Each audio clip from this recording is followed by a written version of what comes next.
आज है नवरात्र का चौथा दिन, देवी चंद्रघंटा की आराधना का दिन। परम शांतिदायक और कल्याणकारी माँ शक्ति का तीसरा स्वरूप सभी बाधाओं से बचाएंगी माँ चंद्रघंटा। नवरात्र के तीसरे दिन माँ चंद्रघंटा की पूजा की जा रही है। माँ शक्ति का तीसरा स्वरूप माँ चंद्रघंटा देवी के नाम से जाना जाता है।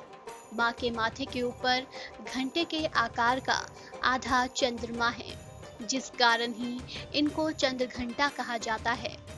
माँ का ये स्वरूप परम शांतिदायक और बहुत ही कल्याणकारी है। माता का शरीर स्वर्ण के जैसे उज्जवल है।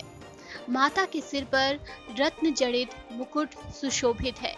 माँ के शरीर का रंग स्वर्ण के समान चमकीला है, जो खड्ग, बाण, अस्त्र शस्त्र से विभूषित हैं। माता का ये स्वरूप सिंह पर विराजमान है। इनकी मुद्रा युद्ध के लिए उद्यत रहने की होती है। जब महिषासुर के साथ माता दुर्गा का युद्ध हो रहा था, तब माता ने घंटे की टंकार से असुरों का नाश कर दिया था। देवी चंद्रघंटा की आराधना से साधक में वीरता और निर्भयता के साथ ही सौम्यता और विनम्रता का विकास होता है।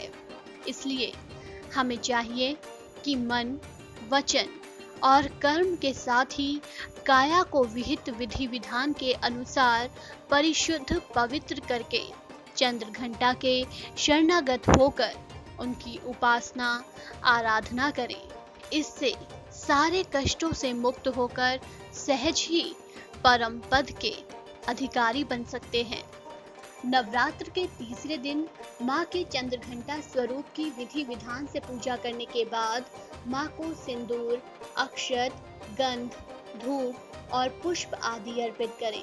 माँ चंद्रघंटा को चमेली का पुष्प अति प्रिय है।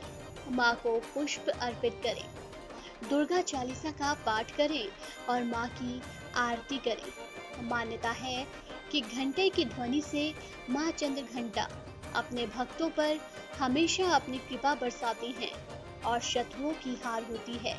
इस दिन गाय के दूध का प्रसाद चढ़ाने का विशेष विधान है। कहा जाता है इससे हर तरह के दुखों से मुक्ति मिलती है। साथ ही मखाने की खीर का भोग लगाना श्रेयस्कर माना गया है। इस देवी की कृपा से साधक को अलौकिक वस्तुओं के दर्शन होते हैं, दिव्य सुगंधियों का अनुभव होता है और कई तरह की ध्वनियां सुनाई देने लगती हैं। इन क्षणों में साधक को बहुत सावधान रहना चाहिए। माँ चंद्रघंटा की कृपा से समस्त पाप और बाधाएं विनष्ट हो जाती हैं। देवी चंद्रघंटा की मुद्रा सदैव युद्ध के लिए अभिमुख रहने की होती है। इनका उपासक सिंह की तरह पराक्रमी और निर्भय हो जाता है। देवी को प्रसन्न करने के लिए इस मंत्र का जाप अवश्य करें। या देवी सर्वभूतेषु माँ चंद्रघंटा रूपेण संस्थिता, नमस्तस्यै नमस्तस्यै नमस्तस्यै नमो नमः।